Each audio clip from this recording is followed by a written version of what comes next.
ስለ ፎሌት የምታጠባናት ብትወስዶ ችግር የለውም። ቀድመሽ ብትወስጂው ጥሪ ነው ማያ። ፎሌት እርግዝና ከመፈጠሩ በፊት ነው ቀድመሽ መውሰድ ያለብሽ። ቢኮዝ ብዙ ነገር የሚፈጠረው እስከ 3 ወር ድረስ ስለሆነ እድሉን እንዳታመልጪ። ግን መቀጠልሽ ችግር የለውም።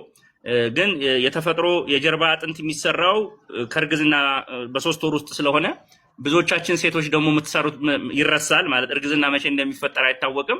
ስለዚህ ባይዘዌ መድኃኒት ላይ ማንተማመነው ወይም ፎሌክ ሰፕሊመንት ላይ ማንተማመነውና ማበልጸግ የምንፈልገው እየበላሽ እንድትቆይ ነው። መቼ እንደምታረጊ ስለማታቂ የበለጸገ ዱቄት ብትጠቀሚ ኖሮ መድኃኒት ላይ አትወርቂም ማለት ነው። በኋላ ልጅሽም አካል ጉዳት አይደርስብን። ታንኪው አመሰግናለሁ። ጥሩ ሀሳብ ነው የሰጠሽው።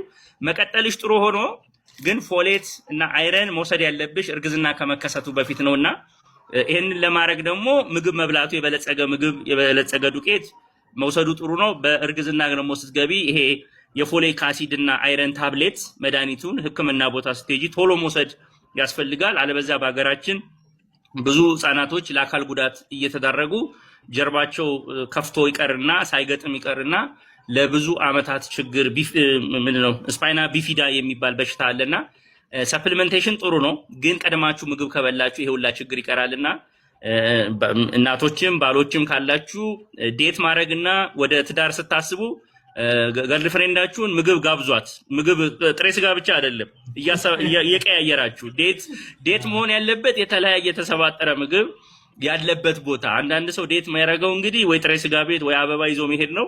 ግን ወደዚህ ህይወት ከሄዳችሁ ምግብ ጋብዟቸው ባካችሁ ሴቶቻችሁን፣ በኋላም ልጆቻችሁ ጤነኛ እንዲሆኑ። ከኢንዱስትሪው መግባት የሚችል ሰው ካለ በጣም ደስ ይለኛል።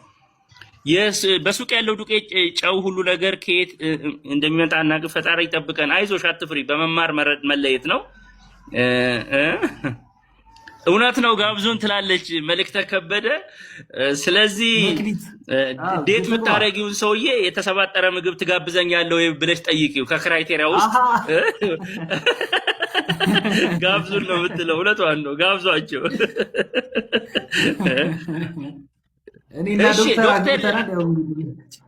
አዎ እኮ አንተም ዶክተር እሺ አመሰግና እያጠባው ነው። ድጋሚ ስለማድረግ ስላሰብኩ ነው። ጥሩ ታንኪዩ። አሁንም መውሰድ ትችያለሽ ምግብሽ